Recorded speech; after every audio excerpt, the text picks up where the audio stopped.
गणपती बाप्पा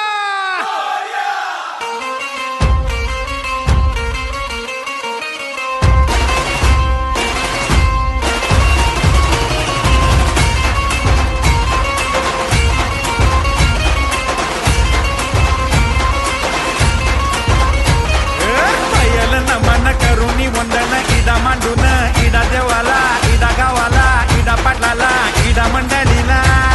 आम्ही सांगतो नमन तुम्ही ऐका हो गुणीजन